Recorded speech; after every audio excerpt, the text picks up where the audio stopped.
Listen, Bryce Underwood's a better quarterback than Arch Manning. It's the arrival. I came in the league, went straight for the title. He's got it! Jeremiah Smith! The Michigan Wolverines shocked the college football world. You know, some people gotta learn how to lose, man. And after all that, it's Ohio State together at the mountaintop. There's nothing quite like the game. Michigan versus Ohio State. This is The Rivalry. Proud to be part of the Varsity Network from Learfield and sponsored by Elevated Integrity Construction. Expectations are not always reality.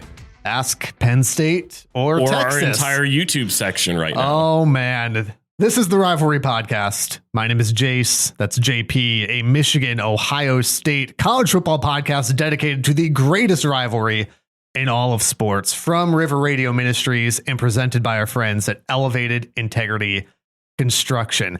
We are, first off, so pumped to have so many new folks just finding this podcast. This is season 7 for us. And just in case you are brand new here, we've seen a ton of new subscribers on YouTube, ton of new downloads. Fantastic. Number one, first thing you should know is what we just said. This is a Michigan-Ohio State college football podcast, but we love college football. Yeah. And so we watch too much of it and we like to talk about it.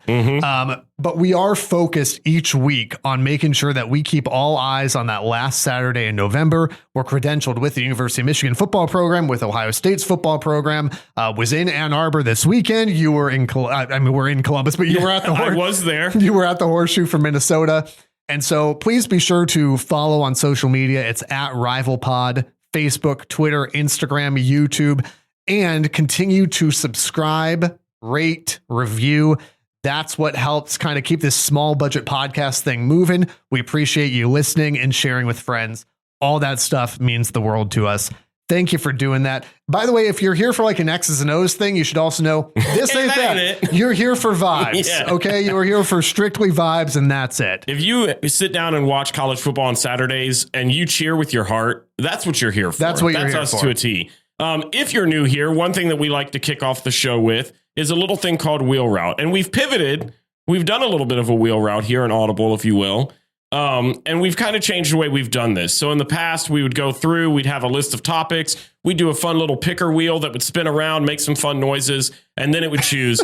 This year, we've been going a different direction because it feels like each week there's just something that should be talked about. It's kind of like whoever first said, every single day there's a main character on the internet, and the job that you have every single morning is not to be that person. Facts. And James Franklin has failed. That person. Yeah, James Franklin has failed. Last week we talked about this man, and he said, I didn't get tired of hearing it. Let's hear some more. And our YouTube section, we had a video really kind of pop off. A lot of people have opinions on this. Some think we're idiots.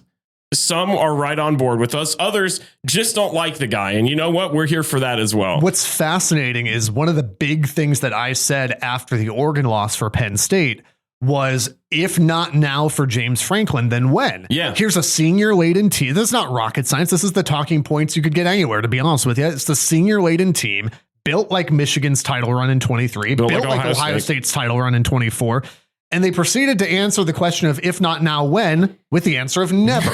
No, simply no. And again, I would have to have an actual like Penn State fan chime in the comments below, which obviously please do that. Like, is this the most embarrassing, worst loss in Penn State history? As an outsider looking in, I mean, I can't imagine there's been a worse one coming off a loss like you had against Oregon. 4 touchdown favorites against a winless team, national championship and Big Ten hopes still alive. Yeah. And you put out whatever that was. Well, what was it? Somebody in our YouTube comments just this weekend after the UCLA loss commented and said, this was the worst one in program history, even over, I think it was Lehigh that beat them like into the early James Franklin years, because people kind of already assumed what he was taking in and that they were kind of going to be in a little bit of a slow rebuild to start. But even our comment section has been kind of divided on this. We had a handful of people that, in fairness, said his buyout is too big. He's also the winningest coach percentage-wise in Penn State history. He's second in going to be second in wins. Thought it would have been this weekend, and then he said no. They get Northwestern, which apparently is going to be a big game now. I don't trust any of it now. So he has the chance to go, and he will be eventually. He'll be the second winningest coach in program history. The guy routinely has this program. Even if you disagree or you know that they're going to lose the big games, he comes into each year and you can look at that team and go, this is a 9 to 10 win team. They'll be in it. They'll have some really big games. And so they've gotten back to at least some relevancy there.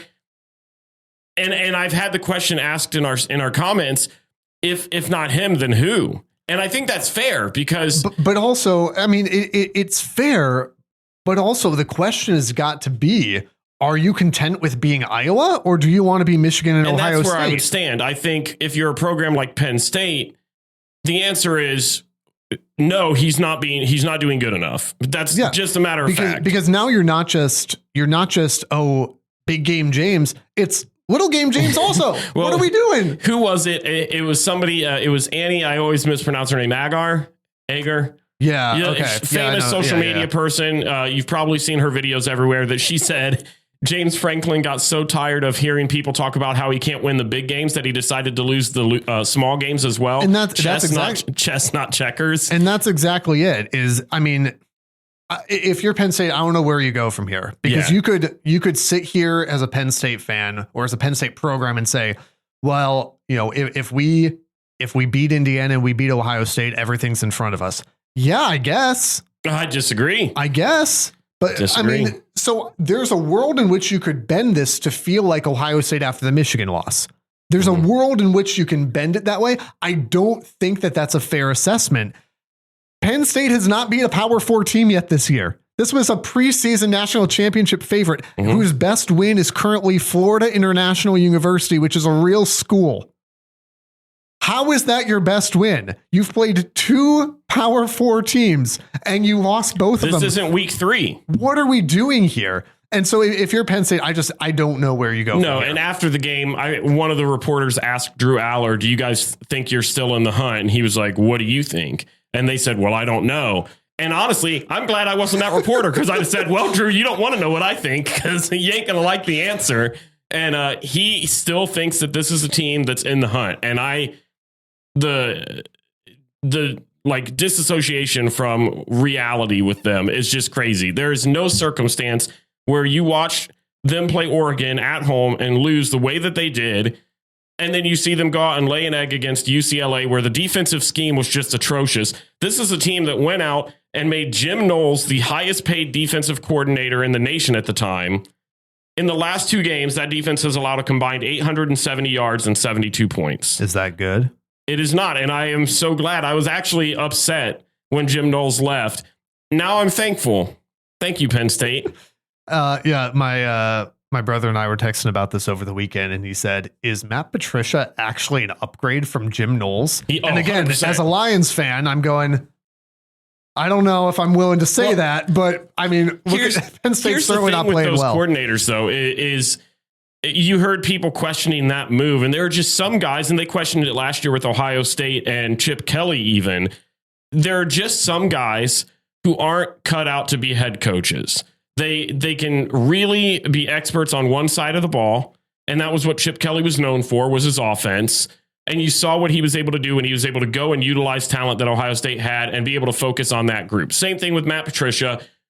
Throw out the head coaching record.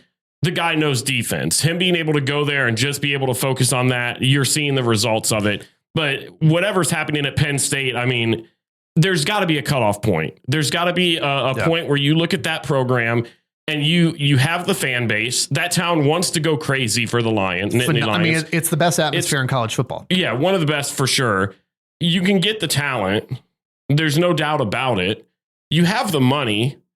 The only thing stopping you right now is a coach. Yeah, it's James Franklin in a hot dog costume. We're all trying to find the guy who did this. Yeah, 100%.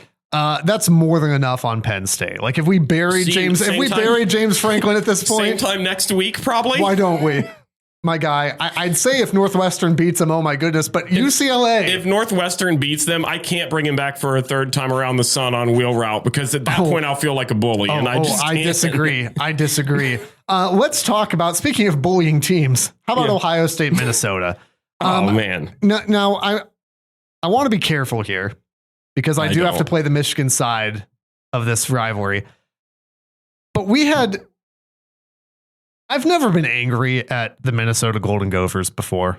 I've never had a problem with their fan base. I've got a couple friends who are Gopher fans. But we found like the two worst Minnesota fans in the world in our YouTube comments last week, because apparently when we said, hey, Minnesota's freshman quarterback is pretty good, but he probably can't hang with Ohio State, and they've struggled with some lower level competition, we were told that we were being disrespectful to Drake Lindsay, that we were being disrespectful to Minnesota. And then they lost 42-3. And I do feel like we owe an apology for overselling your team. Sorry that we didn't watch every Minnesota game. I don't have mediocre plus subscription. Ohio State far and away. Yeah. Not just the better team, but Minnesota did not look good at all. No. And I don't want this to turn into a let's trash Drake Lindsay contest, but let's throw him under the bus a little bit. Because he is again, this is what we said last week would happen. He's a talented quarterback, but he was not going to significantly threaten Ohio State as much as I wanted him to. Yeah. Yeah. You can see the talent. Minnesota is what they thought we were. They're a middle of the road Big Ten team, 5 to 6, maybe 7 in a good year win team. Drake Lindsay will be a good player for them in their program. He's a great building piece, but it's just a different animal when you get to Ohio State. Yeah. And I don't really care how much of a homer that sounds like. Drake Lindsay and Minnesota had a great first drive. Ohio State's red zone defense peered its head around a corner and said simply no. Well, and you see this with a lot of teams, right? And we'll get to this when we talk about Wisconsin, Michigan, of teams have that scripted first drive, and it's incredibly difficult to stop it. Yeah. Not to jump all the way over, but Wisconsin drove down the field and scored a touchdown on Michigan and did nothing the rest of the game. Minnesota, same thing, drove down, at least, took the lead, and you thought, okay, but if you really know football, you're looking at going, okay. And now when you get the ball again, what do you do with it? And they did nothing. And the answer was nothing. No, I think there were some key stats that I wrote down, and there were some key answers that I think we got this weekend as well, and a little bit of foreshadowing, which I don't know if you'll agree with this or not. I probably won't. I think we've agreed too much so far on this podcast, and I don't care for it. Ohio State's defense has yet to allow an opponent to score double digits all season. The most they've given up is 9 against Washington. So close. They held Minnesota to 162 total yards, 66 of which came on the very first opening drive. They held Minnesota to 1 of 11 on third downs, and they have yet to allow a red zone touchdown. Coach PJ Fleck, after the game, got on there and said it was one of the best defenses that he has seen in his 13 years of coaching. Some of the answers that we got, one big one with Julian saying, we talked about it last week after the Washington game. It felt very conservative. When were they going to kind of take the reins off of him and let him loose? I don't think that this was the game you point to, and that might be the one that surprises you. That does surprise me a bit. Mostly because I think that this was a game where they started to do that to get him comfortable for what we're about to see. Okay. And I have some stats as we get ready to preview into that, but I want to point out some stats with the Minnesota game first. Julian saying 23 of 27, 326, 3 touchdowns, no interceptions. Dude was just in control the entire time. The touch that he seems to have on his deep passes, maybe some of the best I've seen at Ohio State. And we've had some phenomenal quarterback play. The guy just drops it in a bucket. I was sitting there pregame, watching him warm up, and time again, I stopped even taking pictures because I just wanted to see it, where it's just the perfect placement. And granted, it's warm-ups, but it was perfect placement after perfect placement after perfect placement. Well, it showed up, to your point, and I wouldn't say I've been critical of Sayin, but I've questioned, does Ohio State trust him enough?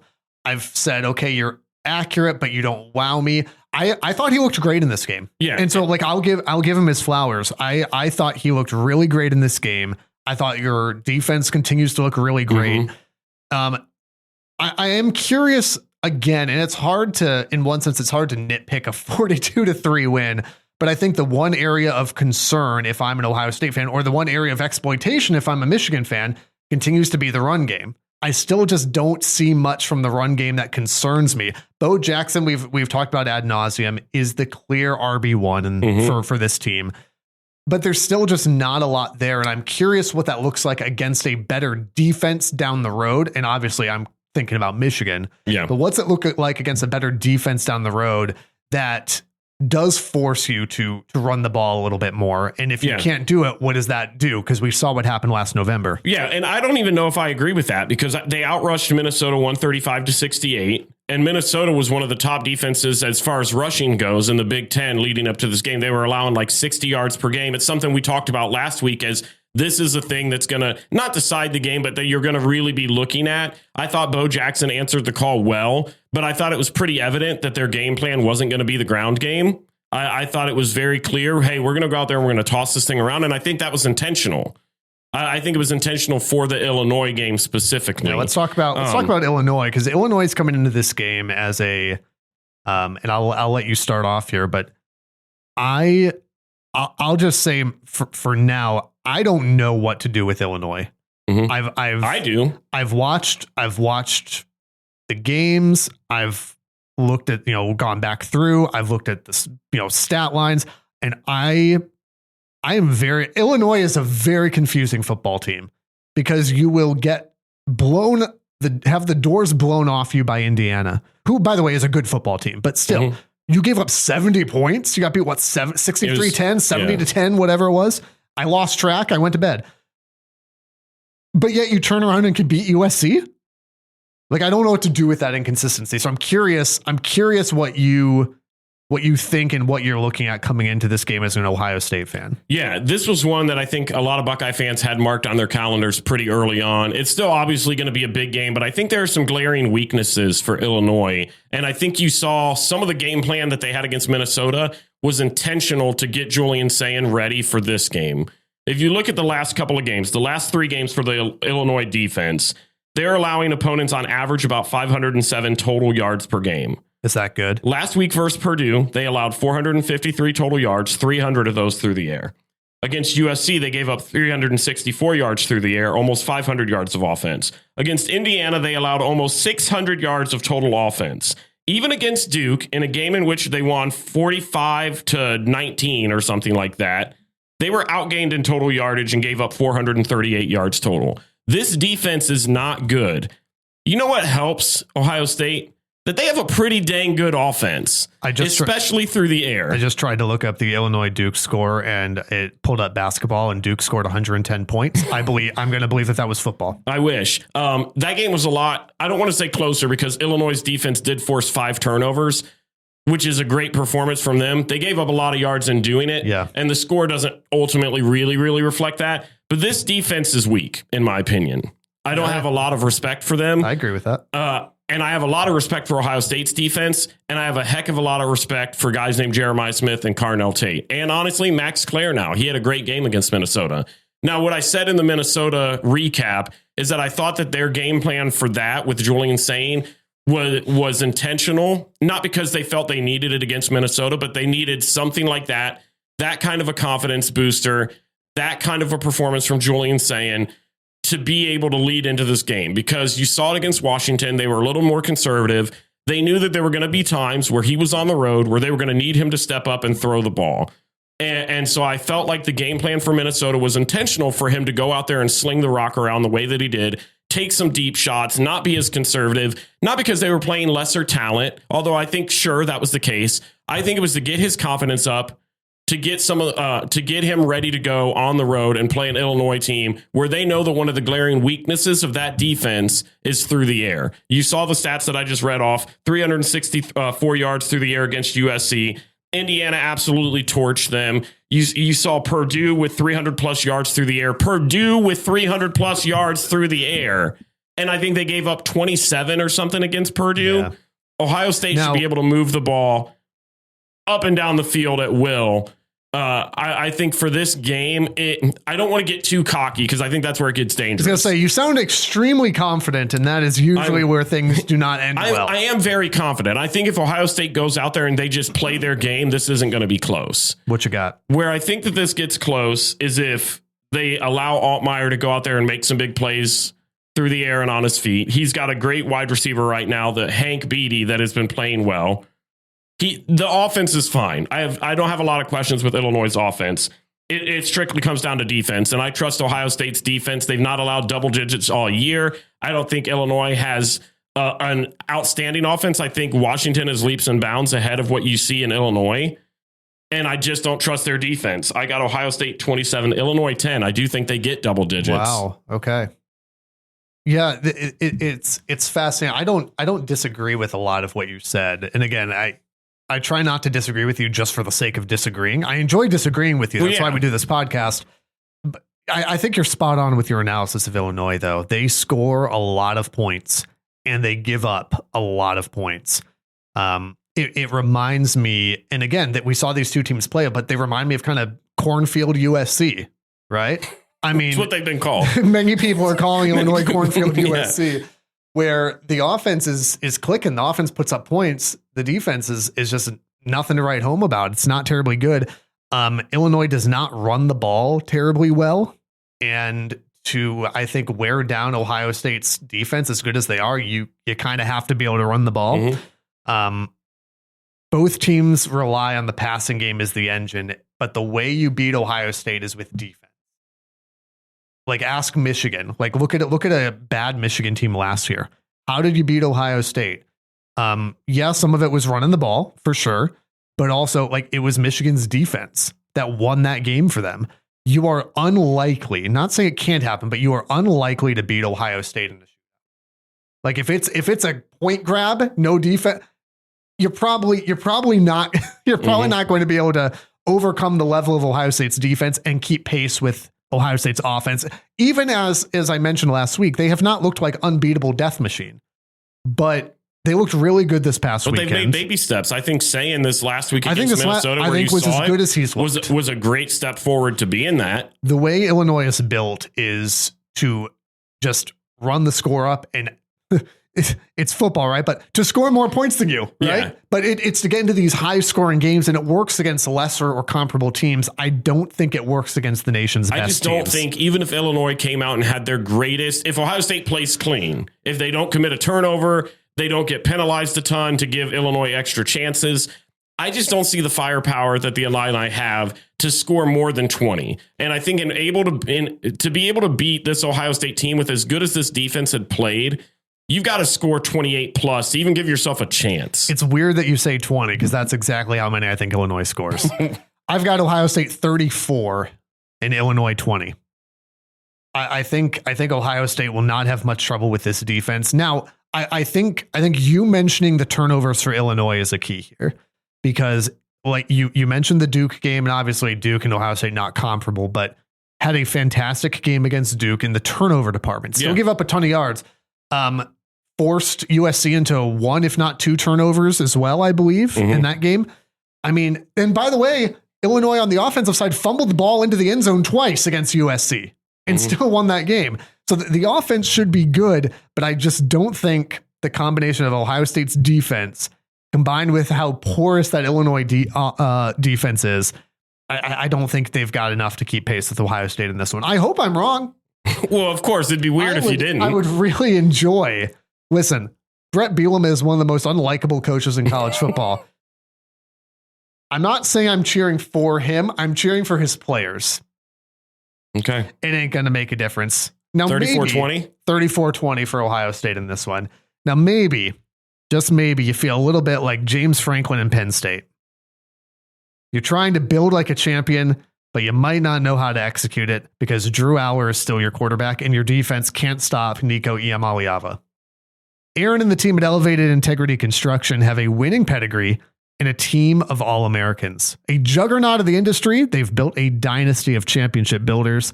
If you have a home, church, or business build, go with the folks with integrity in their name at elevatedintegrity.com. Rivalry Podcast, also a proud member this year of the Varsity Network, powered by Learfield. Glad to be back for another season with them. The Varsity Network is the must-have app if you call yourself a college football fan, which if you're listening here, I'm going to assume that you do. Sure would hope. Otherwise, what are you doing here? Live broadcasts, on-demand podcasts just like this one. Free to download, find the Varsity Network in the App Store, and be sure to search for the Rivalry Podcast. Is it time? Can we talk about Michigan yet? Not yet, because we got one more sponsor to read. This is an important one because the Rivalry Podcast is proud to partner with our friends at Homage. If you're watching on YouTube right now, I am wearing my Detroit Tigers Homage shirt in the hopes that maybe they could pay off runners in scoring position. I don't expect them to be able to do that. But Homage, since 2007, has been helping fans pay homage to the people, places, teams, and moments that matter most to them. quality craftsmanship, elite storytelling, and trademarked legendary comfort. And whether you're an Ohio State fan or a Lions or Tigers fan, oh my, whatever. Is that Lions, Tigers, and Bears? Whatever. You get it. Go into the YouTube description or the podcast description. You'll see a link there. You can get yourself your own homage merch. When you do it at that link, you help support the podcast as well. If you want to get your own rivalry merch or support the podcast that way, or just throw a few dollars our way, again, small budget podcast, everything helps. Rivalpod.com and click on support or shop. I don't remember what the tab says, but that's where you can do that. It's pretty obvious. Yes. Now we can talk about Michigan. So you were on field for this, which I know because we're the same kind of person. It was cool, but you also hated it at the same time. I think it would have been more fun had it been a bigger blowout for you.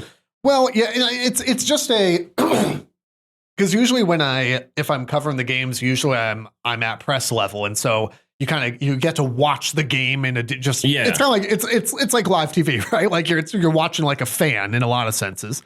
When you're doing photo stuff, which I've not done before until this weekend, it's just a different experience where you know what's happening, but it's kind of hard to tell where things are. And so it was just a different way to watch the game.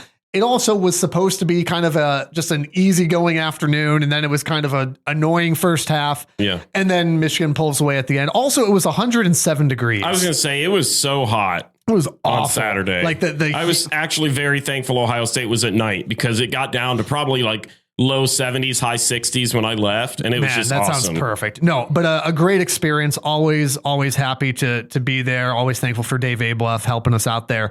But yeah, so Michigan, Wisconsin it doesn't take a rocket scientist to look at this game and go, all right, that was a very sleepy first half for Michigan. Mm-hmm.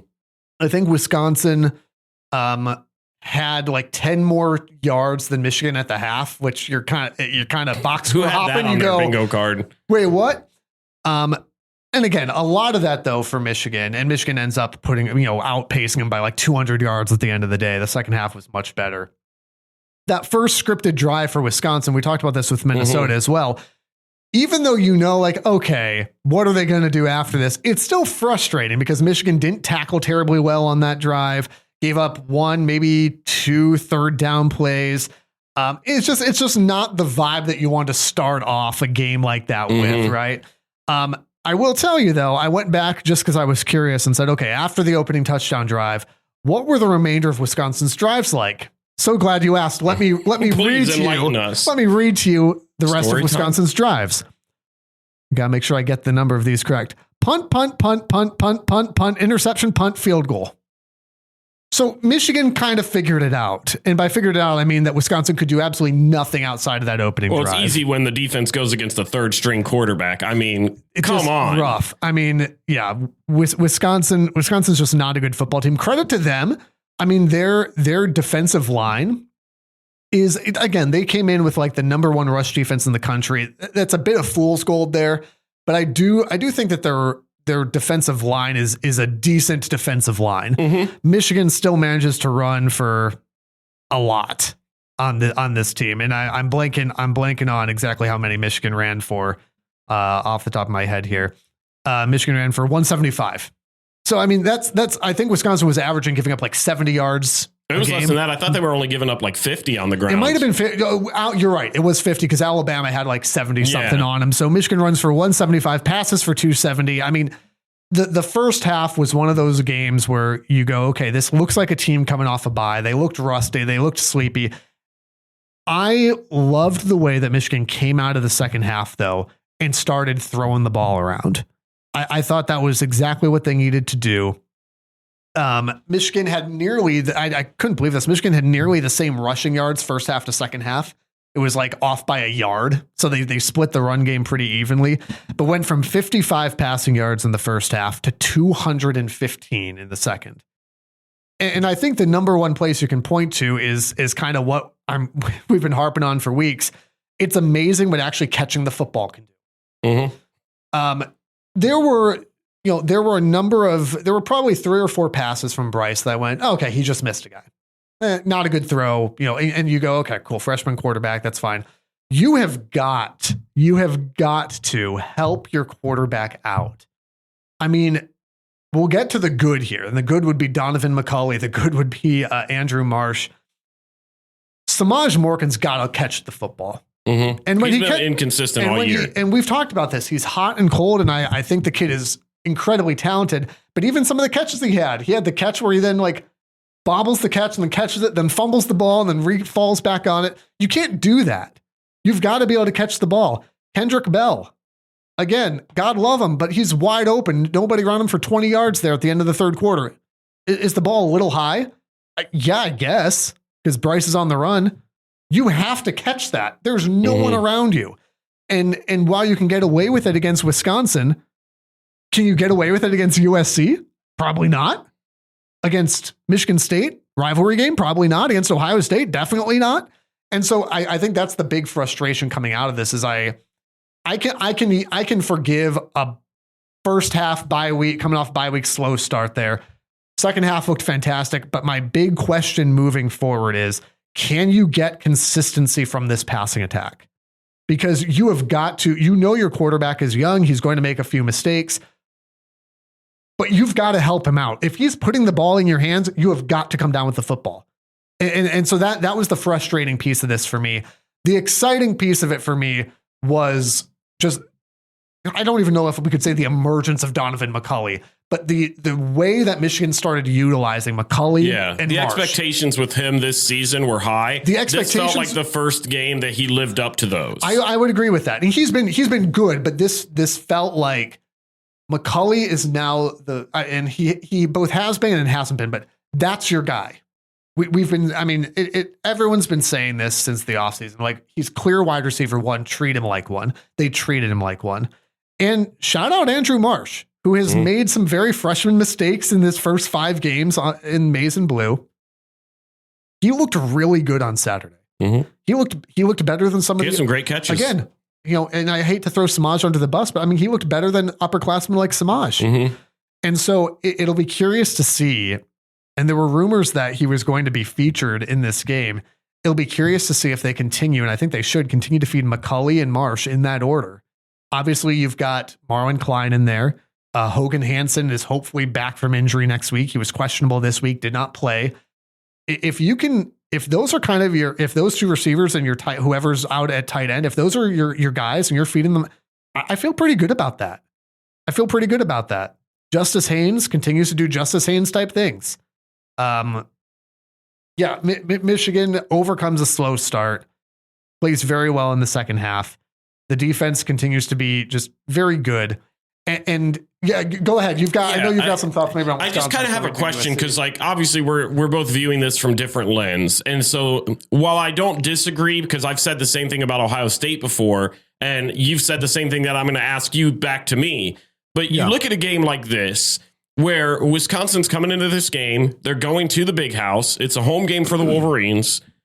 The talent level, the gap is just massive. It was already not a great Wisconsin team. Yeah. Then they come in and they're on their third string, not even their backup. Danny O'Neill's not even in this game. No, he absolutely was. Danny O'Neill absolutely he didn't do anything. But he played in this game. But so don't say he wasn't in the game. He played in the game. It didn't matter. They were on their third string for a majority of that game.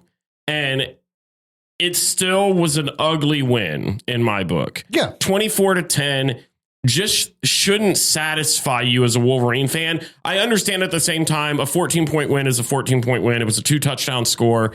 All that. I get it. I think Underwood started to get his legs underneath of him in the second half. He played well in the second half. All that. But as a collective whole, is there even a part of you that watches a game like this, seeing the slow start against a bad team, where I look at it the same as I would look at a Nebraska last year for Ohio State, where it starts a little slow and then you finally figure it out. It doesn't leave even honestly the Ohio game this year for Ohio State. I was going to say, you don't look good in the first half, but I would even argue that Ohio State, that first half against Ohio, still looked dominant against them. Whereas the first half for this Michigan-Wisconsin game, I didn't think that there was that big of separation between the two teams at the time. Yeah, I don't know. I don't think that there was a lot of separation in the first half, but I think it was also at the same time apparent like who the better team was. And I think once you got into the second half, even midway through the third quarter, it was still 10-7 or whatever. I mean,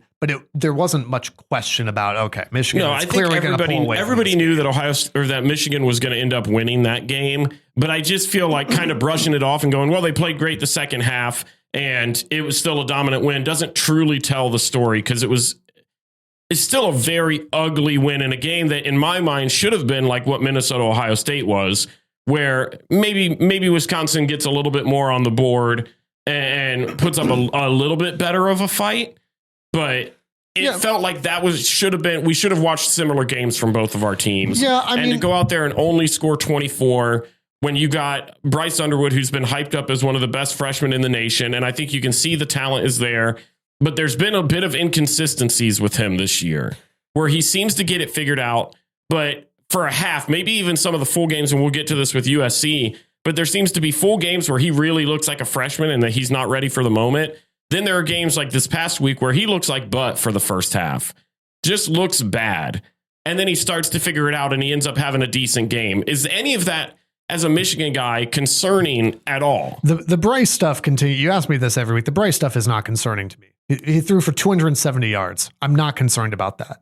I'm concerned about the drops from wide receivers that are wide open, but I'm not concerned about Bryce Underwood.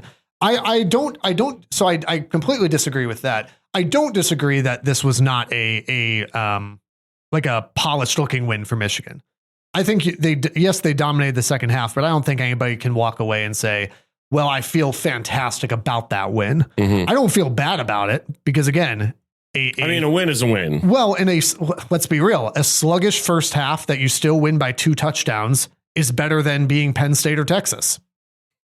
It's a lot of things better than being a Penn State fan. And so it's, would I liked to have seen them play a full 60 minutes? Yeah, absolutely. Was it frustrating to go into the half and have it be 10-7? Yeah, it really was. But also there was not much doubt that Michigan was going to pull away in this game. And so while I agree that it's a sluggish half of football and you have to play full games, especially as we move into USC here, I don't think that's a long-standing concern for me. So let's talk a little bit about this USC game, because this is one, even back into the preseason, ooh, buddy. Yeah, we both were really excited about, because you're traveling on the road. You're going West Coast here, where Michigan has not had a lot of success. Yeah. What's your initial thought? And you guys avoided the night game, at least on their end. Yeah. So Michigan, and I did not realize this, has not played at USC proper, meaning not a Rose Bowl game. Mm-hmm. Michigan has not played at USC since 1957. That's insane. What was the score of that game? I have no idea. I don't know. Wow. I didn't get that so far. You looked all that up. Yeah.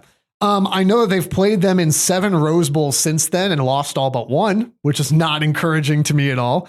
So their last win over USC away from Ann Arbor was 1988. Now they've only played 3 since then, 89, 03, and 06, but they did lose all of those Rose Bowls to USC. Yeah, so this is a fascinating game and probably would have, fascinating game, probably would have more national luster if USC had not gone beat by Illinois, right? I mean, if USC was top 20, Michigan is I think now ranked 15th in the AP poll, would probably have more national attention. That doesn't, the rankings don't matter a lick. No. These are 2 different styles of football teams, but 2 very feels similar to the Ohio State Washington game, where Washington came into that game unranked, but you look at this team and go, this is a really good football team. Yeah, and again, hindsight's 20/20, because I obviously thought Washington would win that game. Hindsight's 20/20. This feels like 2 very even football teams. I mean, the spread opened at 1.5. Yeah. I mean, that and that may have even moved since I last looked. I forget what I saw that this morning. I double checked and then forgot all of it. So what's tricky about this USC team is it's hard to tell what's real and what's not. Like with a lot of football teams at this point in the season, you can tell what was fool's gold and what's like actual, like bona fide. Okay, this is worth something. USC is kind of hard to tell. So let's start with the defense, right? The USC defense, absolutely susceptible. They gave up 300 passing yards to Purdue. I would hazard a guess that Michigan's offense is better than Purdue's. But this kind of comes back to one of the issues that I had in the Wisconsin game and that Michigan has had this year, which is Michigan's receivers have to take advantage of the opportunities they're going to be given, right? So Samaj Morgan is wide open and the ball hits you in the hands. Son, you better catch the ball, right? You cannot play a half of football where you continue to drop wide open passes. But the defense is susceptible in the passing game and in the run game. That's where Michigan's going to excel, right? I mean, Justice Haynes should have a big highlight around him because he's going to control a lot of the outcome of this football game. If you can go on some Michigan-esque drives and wear down an already somewhat inept defense, hold the ball for 6.5 minutes. I mean, that's Michigan branded football, right? That's Big Ten, big boy football. That's how Michigan wins a game like this. You should be able to pass on this team, much like you passed on Wisconsin. But if you play with your food, and not that USC is playing with the food, but you get my point. If you goof around for a half, you may find yourself in so much of a hole that you can't climb out of it. On the offensive side, and this is where I just go, I'm trying to determine what's legitimate and what's not, because the defenses USC have played have not been good. They've played Purdue. They've played Illinois. I think they played Georgia Southern in there. Like, these are not great. They played Michigan State. These are not good defenses. Yeah. And yet I happen to believe that this offense is one of the best in the country. Because it's still hard. Like, your point's not wrong, but also you got to take it with a little bit of salt, because it's hard to put up 500 plus yards per game. And they're doing it right consistently. now, I think they're doing 565 is what I had them at. And so that's where I would say there's something to that. Like the idea that, the USC offense is just good because they're playing bad defenses. Yeah, maybe it's inflated a little bit. That's legit. Jaden Mayava is one of the best quarterbacks in the country. Mekhi Lemon is one of, if not, I know Jeremiah Smith is one of, if not the best wide receiver in the country. He is not the best, but he is one of them. And frankly, I don't know that he's getting the national attention, but Waymon Jordan at running back is fantastic. And so, what does the Michigan defense do with that? When life gives you lemons, what do? Maybe bracket off the lemon so they can't. Maybe bracket off the lemon and make someone else beat you. I don't know. And they've got some other guys like Jacoby Lane, but I mean, you really missed the chance to say throw in a berry and talk about Zeke Berry there. I just want you to know. No, let's say that I was aware of it and decide not to do that. Sure. So that's the USC side of the ball is the defense. The defense is definitely susceptible. The offense is very legitimate. And so on the Michigan side, Michigan's offense, I think, is good. I don't think they're great yet. I think they could be. I think they're good. Justice Haynes, Jordan Marshall, I think those running backs should have success against this defense. The receiving core will have, I'll put it this way, they will have opportunities to pass the ball on this team, right? But my concern is if we've got this hot and cold receiving thing going on again, when you've got an offense like that staring across from you, I mean, how many drives has Michigan had killed this year because guys are just dropping balls? I'm not talking about bad passes from Bryce. Yeah, that happens. I'm talking about balls that are thrown right to guys and they drop them. And it either ends a drive or puts you way behind the sticks. And now you're looking at second or third and long. When you've got Jaden Mayava standing across on the other sideline and you're giving him free possessions, maybe not free possessions, but you're going, this hot and cold feast or famine Michigan drive thing where it's either we score a touchdown or we go 3 and out. If you're giving him a bunch of extra possessions, that doesn't bode well for you. On the defensive side of the ball, and I think this is where I am most interested, and maybe that's not maybe that's a pretty normal thing. Maybe this is the matchup that everyone's watching for. I am most interested in that USC offense against the Michigan defense, because I think the Michigan linebackers, the Michigan defensive line, I think are really good. The secondary concerns me still. I think they've been fine, but I don't think they've been great.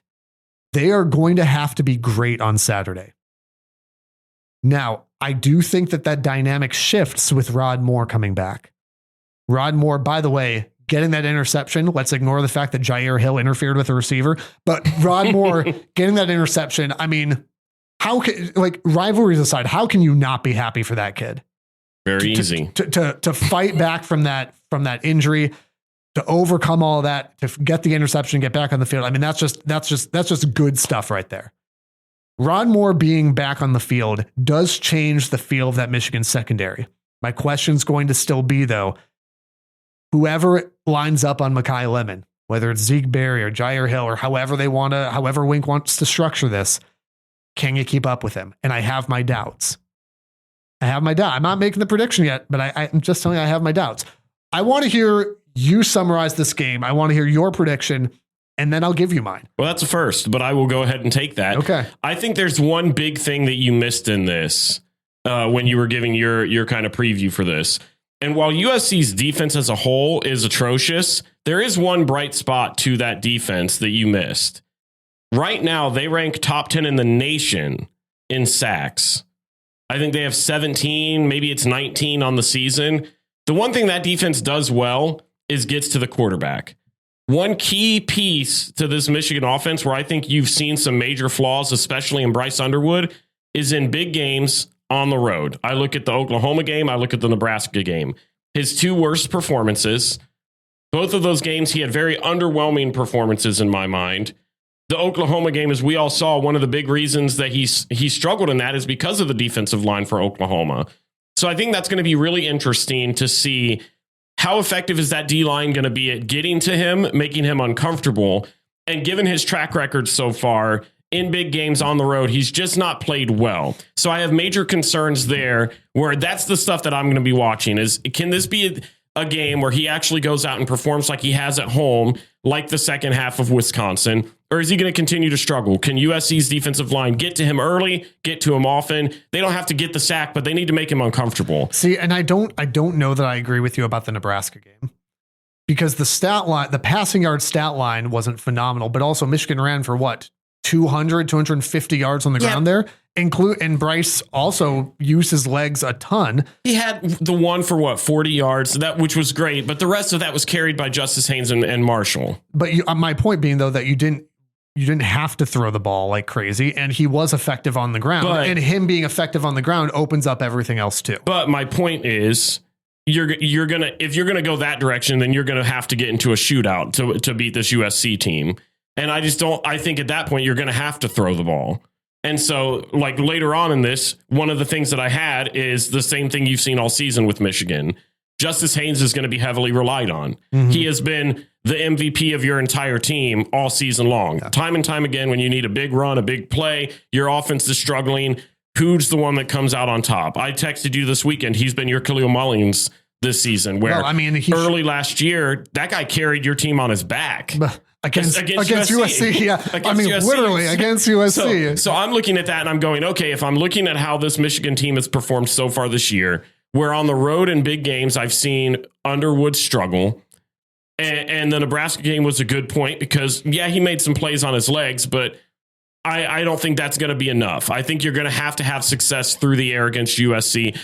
That's not going to have to be the dominant part of your game, but you're going to have to be somewhat more successful than you were against Nebraska. Do you think so? You're to summarize here, you're saying that you think that USC will create enough chaos for him that he's not able to be effective through the air? Yes. Okay. Yes.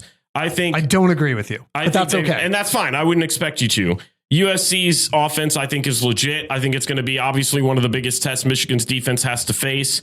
And it's on the road, which I think helps tremendously for them. That does. Hit me with your score. I've got Michigan 24, USC 35. When you started with Michigan, I really thought you were going to take Michigan. Never. I would 35-24 for USC. Yeah, well, I mean, I'll tell you this. I'll give you my prediction. I'll tell you that I flip-flopped on this because I could see this going a couple different ways, right? I mean, I could see Michigan's defense being stout enough to keep. I mean, Michigan's defense is going to keep them in any football game that they play. But I could see them being stout enough to give the offense, even if they have some of those 3-and-out issues or some drops. I could see them giving the offense enough opportunities. I could also see USC's offense just absolutely skyrocket and take off. So here's what I expect offensively for Michigan. I expect the game plan that we've been seeing from Chip Lindsey, which I think has been very good. I expect that to continue. McCauley and Marsh going to continue to feature more heavily in the passing game. I think Haynes creates chunk plays. I do think Bryce will be effective passing the ball, and I do think with his legs, I think he can burn him a few times. Defensively, I am concerned about covering guys like Mekhi Lemon. As you should be. Now, I will say this too. Last year, understandably so, I was very concerned in the Ohio State game about how in the world are we going to cover Jeremiah Smith? And they did. To their credit, they did. The problem is that USC, unlike Ohio State last year, also has a functional run game. I think Waymon Jordan is highly underrated. And here's what makes USC dangerous is that they can beat you over the top. They can run play action and hand it off. They can also run the screen really effectively. They've got a lot of speed. And Michigan doesn't have Mason Graham or Kenneth Grant. And so I'm fearful that the run may prove as potent as the pass for USC. And at some point, do you end up with too many weapons to keep track of? So here we go. I think Michigan's offense is talented enough. I think USC's defense is porous enough for Michigan to put up points. I think USC's offense is the real deal. Here's what's going to make the difference for me. I think you've got a case of great versus good and good versus bad. Here's what I mean. I think you've got a great USC offense against a good Michigan defense. I think that favors USC, and I think USC will put up some points. On the other side, though, I think you have a good, not great, but a good Michigan offense against a mediocre to bad USC defense. And so if I'm looking at great versus good and good versus bad, I'm probably going to take Michigan. I would probably have a more balanced, hey, our offense isn't elite, but our offense is good and our defense is good. So what's your prediction? Versus we've got an elite offense and we can't stop anybody. Give me Michigan 31, USC 28 in a game that will take 10 years off my life. Is it ending with a Zvada boom? I don't know. I haven't gotten that far. How poetic after he missed like a 27-yarder this. Well, you know why though, right? Mm-mm. They completely botched the snap. Oh, I did not see that. No. So I didn't catch again live just because my angle. I didn't catch it. I just went, how in the world did he? Because I'm expecting. It's automatic from there. But no, go back. I mean, go back and watch the kick. They dropped the snap. Or they dropped, excuse me, the snap was bad. They dropped the hold, whatever. The snap at home in Michigan. Who that would never happen. So that one's not on him. No, I've got 31-28. I think this game is going to be this should be a phenomenal football game. I really do. And I flip-flopped. I had when I was first going over my notes for this podcast, I had USC. I buy the Michigan defense enough. I buy the Michigan defense enough to get Michigan the win. 31-28. And again, get the antacid tablets ready, man, because this is not going to be fun. You will not sit down for a second of that game, and dude, I love it. I will pace. I'm going to have to put on like my Strava or whatever and just see how many miles I walk in the living room during the course of this game. All right, let's get to the wider college football world here. Some college football pick'em predictions and pontifications, if you will. Some really good football this weekend. Man, some really good football.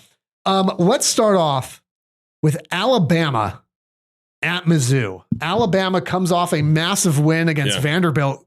Who would have thought that sentence would ever be said? That sentence 5 years ago? Bama's favored in this game slightly, but Alabama Mizzou that's going to be one of the best games of the weekend. I've got Alabama in this one. I know I've been texting you. We've talked about this a handful of times of when do we finally get on the bandwagon and start to believe maybe this Bama team is legit? I think I'm getting there. Ty Simpson, after the Florida State game, I kind of was like, okay, well, this guy's going to be a trash quarterback for them, and just was kind of ignorant. And the guy's just been playing excellent. He's played really great football. Each week, I'm getting more and more on board with him being back, and I just can't pick against him right now. I can. Stop it. I can. I think Bo Perbula is playing fantastic football. How bad do Penn State fans wish that they would have kept him? Oh, yikes. What's fascinating is I really don't think it would have mattered. It probably wouldn't have, but at least it would have given you some hope. Because there's a man there named Frames Janklin. I don't think it matters. I'm going to take Mizzou in this one. I think Mizzou at home. I understand that Alabama is riding high after beating Vandy, who is a good football team, after beating Georgia, who's a good football team. I'm not trying to take anything away from that, but I'll also say Georgia should have lost to Tennessee. And had they done that, Georgia would be sitting at 2-2 right now. and that win would feel a lot less massive. Alabama also lost to Florida State, who got beat by Virginia and then got manhandled by Miami until they tried to make it look close at the end. I'll take Mizzou in this one. I do not care for Mizzou. Their coach drives me up the wall, but I think they get a signature win here. Another fascinating game. This one, I know how you feel about this one already. Good. But my guy, Indiana at Oregon as a 7th and 3rd ranked matchup. Yawn. Oregon favored by a touchdown. What do you mean yawn? Boring. What are you taking? It's no. Dare Oregon, I ask? Oregon. If Indiana cares about swaying my opinion, which they should, then which they clearly do. Yeah, they clearly should. This is a must win for Cignetti. I'm tired of hearing the trash talk. I'm tired of hearing about how good Indiana is. They are the little brother of Penn State, where until they win a big game against a really good Big Ten opponent, I'm not buying it. And Illinois, everybody wanted to hype up what they did. That's an impressive win. I'm not taking it away because you just dismantled that team and flat out embarrassed them. That's impressive. But I'm also not going to sit here. You just heard me talk about Ohio State, Illinois. I'm not high on Illinois being that great of a football team. They put 60 plus on them. It's a good win. I'm not trying to discredit that. But there's just no way. I saw Oregon. I'm a believer in Oregon. I think that they're going to be going and competing for the Big Ten championship back-to-back years. Dan Lanning's a stud. Dante Moore is a Heisman favorite. That would be crazy to see Oregon go back-to-back, and I'm excited for Michigan to get a chance to play them this year. It's just not going to happen. If Indiana wins this game, I'll eat crow and I'll come back on here and talk about how wrong I was. I'll give Cignetti all my respect. But until they do that, they are a trash pile to me. The vitriol. And this is why we get angry fans in our comment section. Because again, no one has ever been mad at Indiana football, and you're going to make people upset. I am after last season. They just came into Ohio State acting like they were big, bad, and tough, and then we dismantled them and sent them on their way back to Indiana. And then now all of a sudden we're back. Trust us. Believe us this time. Look what we did to Illinois. And Illinois is like, you hate us? That's a rivalry game. No, okay. Who cares? I'm going to take Oregon. I'm not going to listen. If you would have said Indiana, I would have stopped. I have much more faith in Indiana than you do, but not enough to take him. Oregon at 7.5. I like Mendoza. I really do. I think he's a genuinely good quarterback. I like him better than Rourke last year. I just am not there yet. The Red River shootout, or it's now the Red River rivalry, or whatever. The Red River something or other. This game is way more interesting. Well, it's both less fascinating and more fascinating at this point. So Oklahoma, obviously, without John Mateer. Texas, though, coming off just a brutal loss at Florida. I know who you're going with. I don't know. I flip-flopped so much, but I feel pretty good now. I feel like I've got to pick first here because you're going to sway me if I don't. Yeah, you go. You're right. Boomer Sooner. Okay, I didn't even have to sway you. Great. Give me Oklahoma, and here's why. I just don't buy that Texas can bounce back after that loss. Now, and I'm not saying that they're going to completely fall off a cliff here, but you're telling me that the struggles that I've seen from Arch Manning so far, and again, he had some moments against Florida where he looked really good, but he had moments where he did not. And Oklahoma's defense, having gotten to see them play Michigan, listen, Bryce Underwood's a better quarterback than Arch Manning. Okay. I ain't know if I'm going there. I don't know if I'm going there. You want to look at the first 5 games and tell me who's played better? I don't know if I'm going there.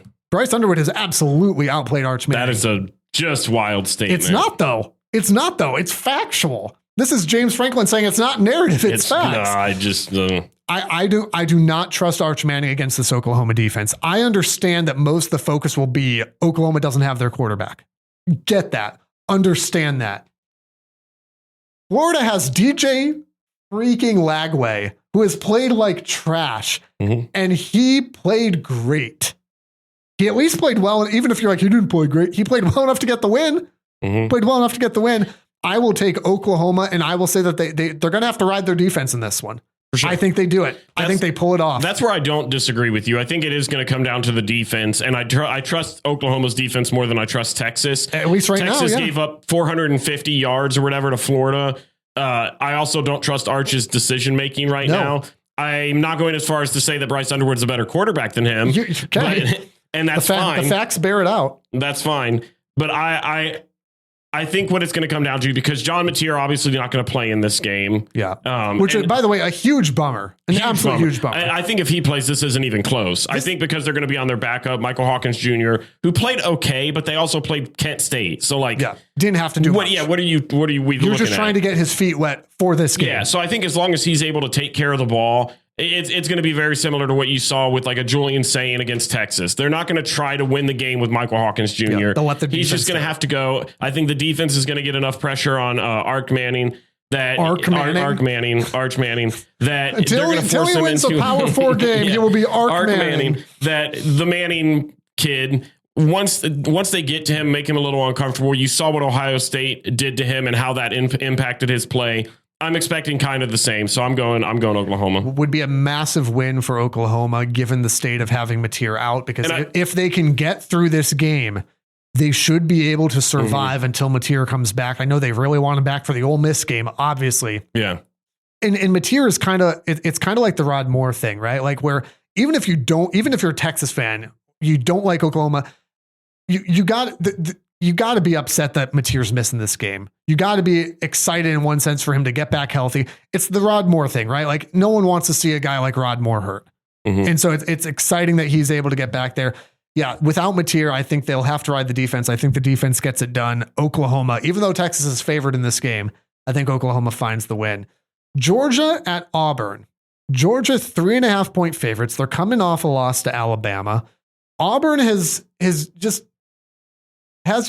had much. Yeah. They got a little bit hosed against Oklahoma, but did not look great against Texas A&M. But also they played was close. But also they played Oklahoma and Texas A&M, and they were close. Both of those games within 7 points. Can Jackson Arnold get it done against Georgia? No. Need I say more? And I'm not high on Gunnar Stockton either. I just think this Georgia team is better. I don't trust Jackson Arnold at all, really. So I think when it comes down to these kind of games, it's what quarterback can make the bigger plays. And if you told me I had to choose between Jackson Arnold and Gunnar Stockton, 100 times out of 100 times, I'm going to go Stockton. And if you're telling me I have to pick between Kirby Smart and Hugh Freeze, I will take Kirby Smart. As you should. Yeah, Georgia in this one, and Georgia may win this one big. I can't believe we're picking this game. Florida at Texas A&M. The only reason that this game is even on the radar is what Florida just did to Texas. A&M 8.5-point favorites. A&M was looking like a favorite to win the SEC all of a sudden too. Mm-hmm.